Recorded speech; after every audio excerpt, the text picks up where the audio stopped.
فأعوذ بالله من الشيطان الرجيم. بسم الله الرحمن الرحيم. إن الذين يؤذون الله ورسوله لعنهم الله في الدنيا والآخرة وأعد لهم عذابا مهينا. وقال رسول الله صلى الله عليه وسلم: لا يؤمن أحدكم حتى أكون أحب إليه من ولده ووالده والناس أجمعين. মোহতারাম হাজিরিন, দীর্ঘ সময় আলোচনা হয়েছে, সামনেও দেশের শীর্ষ উলামায়ে কেরাম আলোচনা করবেন। নামাজের একেবারে আগের মুহূর্ত, অতি সংক্ষেপে আপনাদের সামনে দু একটি কথা আরজ করব ইনশাআল্লাহ। যতটুকু আলোচনা হয়েছে এবং সামনে হবে, আল্লাহ তাআলা আমাদের প্রত্যেককেই সে কথাগুলোর উপরে আমল করার তৌফিক দান করুন। সকলেই বলি আমিন। সূরাতুল আহজাবের একটি আয়াত তেলাওয়াত করলাম। সূরাতুল আহজাব এর এই আয়াতের মধ্যে আল্লাহ তাআলা ইরশাদ করেছেন, ইন্নাল্লাযীনা ইউযুনাল্লাহা ওয়া রাসূলাহু, যারা আল্লাহ এবং আল্লাহর রাসূলকে কষ্ট দেয়, আল্লাহ বলেন লানাহুমুল্লাহু ফিদ দুনিয়া ওয়াল আখিরা, দুনিয়া এবং আখিরাতে তাদের উপরে আল্লাহ তাআলার অভিশাপ। সকলে বলেন নাউযুবিল্লাহ। আল্লাহকে কষ্ট দিলেও দুনিয়া আখিরাতে অভিশাপ, আল্লাহর রাসূলকে কষ্ট দিলেও দুনিয়া আখিরাতে অভিশাপ। ওয়া আ'আদ্দা লাহুম আযাবাম মুহিনা, শুধু দুনিয়া আখিরাতে অভিশাপ এতটুকুই নয়, আল্লাহ তাআলা বলেন পরকালে তাদের জন্য রয়েছে লাঞ্ছনাজনক, অপমানজনক আযাব। এই হলো আয়াতের সাবলীল তরজমা। হাদিস যেটি পড়লাম, আল্লাহ রাসূল বলেন, যতক্ষণ পর্যন্ত আমি রাসূল তোমাদের কাছে, তোমাদের স্ত্রী, পুত্র, ছেলে মেয়ে, তোমাদের পিতা, তোমাদের মাতা, তোমার ধন সম্পদ, ইজ্জত, সম্মান সবকিছুর চাইতে আমি রাসূল যতক্ষণ পর্যন্ত তোমার কাছে মহব্বতের পাত্র না হব, সবচেয়ে বেশি মহব্বতের না হব, ততক্ষণ পর্যন্ত পরিপূর্ণ মুমিন হইতে পারবা। তাহলে পরিপূর্ণ মুমিন হইতে গেলে 100% রাসূলের ইশক, প্রেম আর মহব্বত লাগবে। ঠিক না ঠিক? রাসূলের প্রেম ছাড়া যতই লম্বা পাগড়ি পরি, নিজেকে যতই সুফি জাহের করি, যতই তাসবিহ তাহলিল পড়ি, আমার অন্তরে যদি সমস্ত কিছুর চাইতে রাসূলের মহব্বত না থাকে, আমি রাসূলের বাসায় পরিপূর্ণ মুমিন হইতে পারি। মুহতারাম আলোচক আগে আলোচনা করেছেন আল্লাহ রাসূল সাল্লাল্লাহু আলাইহি ওয়াসাল্লামের জন্ম বৃত্তান্ত, অত্যন্ত চমৎকার আলোচনা করতেছিলেন। আমার রাসূল কেমন ছিলেন তিনি তো জন্ম পর্যন্ত আলোচনা করেছেন। হযরতে জাবের ইবনে সামুরা বলেন, রাআইতু রাসূলুল্লাহি সাল্লাল্লাহু আলাইহি ওয়াসাল্লাম ফি লাইলাতিন ইদহিয়ান, আমি জাবের ইবনে সামুরা একবার পূর্ণিমার চাঁদের রাত্রিতে আল্লাহ রাসূল সাল্লাল্লাহু আলাইহি ওয়াসাল্লামের চেহারার দিকে তাকিয়েছিলাম। বলেন সুবহানাল্লাহ।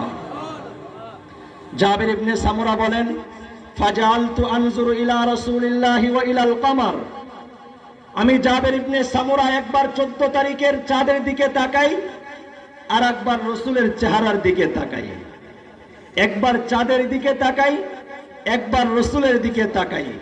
জাবের ইবনে সামুরা বলেন, আমি বারবার চাঁদ এবং রাসূল, চাঁদ এবং রাসূল বারবার তাকানোর পরে আমি বুঝতে পেরেছি, আমার দিল সাক্ষ্য দিয়েছে 14 তারিখের চাঁদের চাইতেও আমার রাসূল বেশি সুন্দর ছিলেন। সুবহানাল্লাহ। অন্য হাদিসের মধ্যে আছে, কানা ওয়াজহুহু মিসলু শামসি ওয়াল কমার, আমার রাসূলের চেহারা ছিল চন্দ্র এবং সূর্যের মতো আলোকিত। বলেন সুবহানাল্লাহ।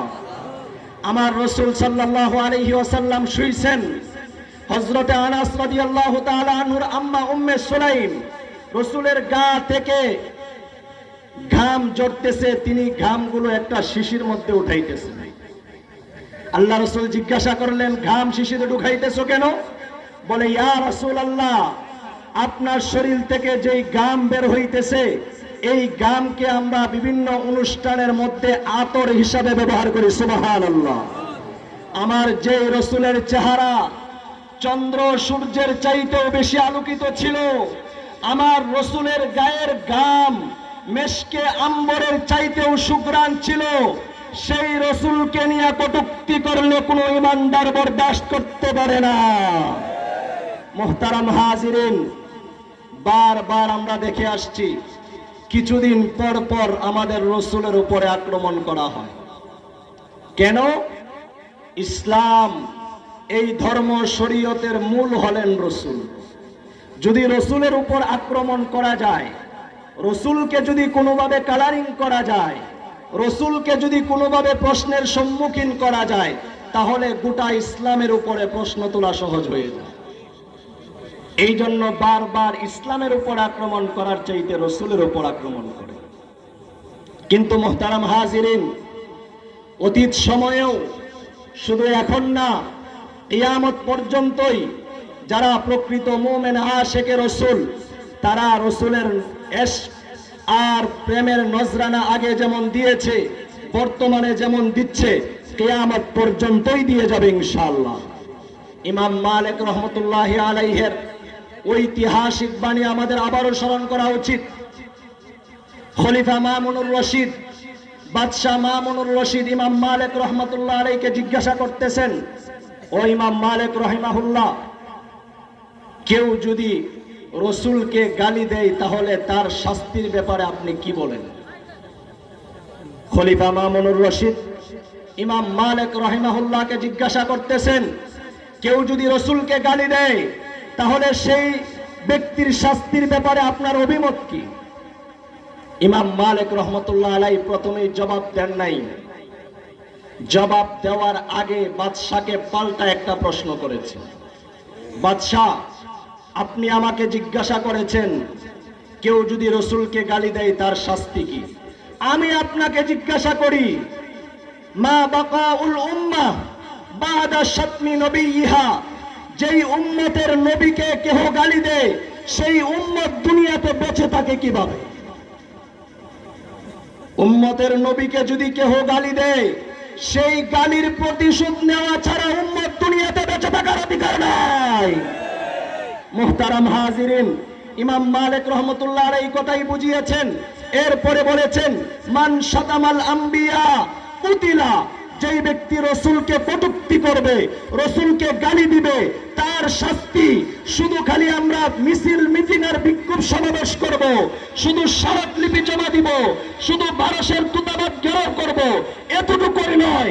এর শাস্তি হইল যে রসুলকে গালি দিবে, রসুলকে কটূক্তি করবে, এর একমাত্র শাস্তি হইল তার গর্দান থেকে মাথাটা দ্বিখণ্ডিত করে দিতে হবে।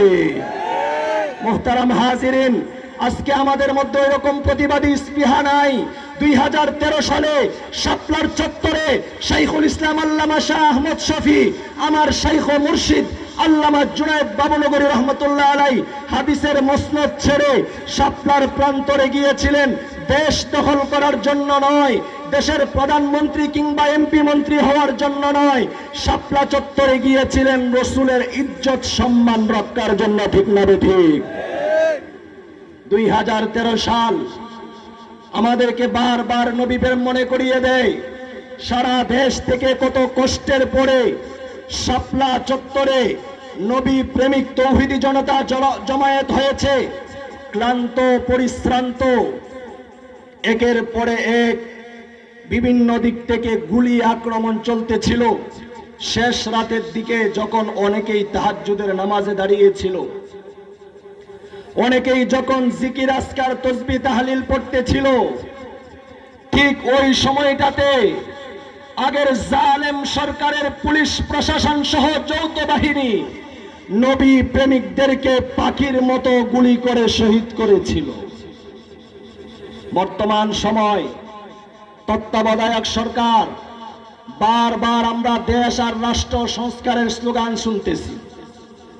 দেশকে সংস্কার করতেছেন, দেশের উন্নয়ন করতেছেন, ভালো, ধন্যবাদ, ভেরি গুড। কিন্তু ডক্টর ইউনূস সাহেবের সরকারকে আমরা বলতে চাই, আপনি দেশের যতই উন্নয়ন করেন না কেন, রাষ্ট্রের যতই অগ্রগতি করেন না কেন, যতক্ষণ পর্যন্ত 2013 সালে শাপলা চত্বরে যারা আমার আশিকে রাসূল ভাইদেরকে শহীদ করেছিল, তাদের বিচার যতক্ষণ পর্যন্ত বাংলার মাটিতে না হবে, এরকম রাষ্ট্র সংস্কার আমরা কবুল করব না। রাষ্ট্র সংস্কার করেন ভালো কথা, আপনি ঘোষণা দিতে হবে শাপলা চত্বরের বিচারের উদ্দেশ্য কি নিয়েছেন। আগে ঘোষণা শুনতে চাই, শাপলা চত্বরে যারা এই হত্যাকাণ্ড ঘটিয়েছে তাদের ব্যাপারে বিচারের সিদ্ধান্ত আগে দিতে হবে, এরপরে রাষ্ট্র আপনি সংস্কার করেন। রাষ্ট্র সংস্কারের স্লোগান তুলে শাপলা চত্বরের বিচার হবে না, এরকম সংস্কার বাংলাদেশের 92% মুসলমান কখনো মেনে নিতে পারে না। এই জন্য মোহতারাম হাজিরিন, আমাদের এশকে রসুল, রসুল প্রেম আমাদের সকলের অন্তরে জাগ্রত করতে হবে। রসুল প্রেম সকলের অন্তরে জাগ্রত করতে হবে। আগেও আলোচক বলেছেন, বিস্তারিত আলোচনা করেছেন। আজকে আমরা বাহ্যিকভাবে মুখে বললেও বাস্তবিক সময়ে যখন আমাদের রসুলের ইশক প্রেমের প্রমাণ দিতে হয়, ওই সময় আমাদেরকে পিছে পাওয়া যায়। পিছে পাওয়া চলবে না। আজকে আপনাদের থেকে আমি ওয়াদার অঙ্গীকার নিতে চাই, সাহাবায়ে কেরাম যেভাবে রসুলের ডাকে সাড়া দিয়ে দ্বীন ইসলামকে রক্ষা করার জন্য, রসুলের ইজ্জত রক্ষা করার জন্য প্রয়োজনে নিজের স্ত্রীকে বিধবা করেছে, নিজের সন্তানকে এতিম করেছে, নিজের মায়ের কুলকে খালি করেছে। বর্তমানে ভারতে আমার রসুলকে নিয়ে কটূক্তি করা হয়েছে। যদি উলামায়ে কেরাম ডাক দেন, তাহলে বিশ্বনবীর ইজ্জত রক্ষায় প্রয়োজনে নিজের স্ত্রীকে বিধবা করার জন্য, প্রয়োজনে নিজের সন্তানকে এতিম করার জন্য, প্রয়োজনে নিজের মায়ের বুক খালি করার জন্য কারা কারা রাজি আছে হাত তুলে দেখায়। আল্লাহ তাআলা সকলকে কবুল করুন, আমিন। মুহতারাম হাজিরিন, অনেক বড় বড় আলোচক আসতেছেন আজকে। এখনোই তো সব দিকে জনসমুদ্র পরিণত হয়ে গেছে। বড় বড় আলোচকরা এখনো আছেন। আমি আপনাদের কাছাকাছি মানুষ, যাত্রাবাড়ি মসজিদের খাদেম হযরত মাওলানা আব্দুল সালাম সাহেব হুজুর, হযরত মাওলানা আব্দুল হক সাহেব হুজুর আমার অত্যন্ত শ্রদ্ধাভাজন, যাদেরকে আমি আমার উস্তাদের মতো শ্রদ্ধা করি, সম্মান করি। আজকে হযরতদের আহ্বানে ওনাদের আদেশ পালনার্থীর সামনে দাঁড়িয়েছি। বাকি সময় কোনো সময় সুযোগ হলে ইনশাআল্লাহুল আজিজ বিস্তারিত আলোচনা হবে। আল্লাহ তাআলা আজকের এই মাহফিলকে কবুল করুন, সকলেই বলে আমিন। বিশেষভাবে মরহুম মাওলানা আমির হুসাইন রহমতুল্লাহ আলাই, ওনাদের আব্বা জান, আল্লাহ তাআলা ওনার কবরকে নূরে নূরান্বিত করুন, সকলেই বলে আমিন।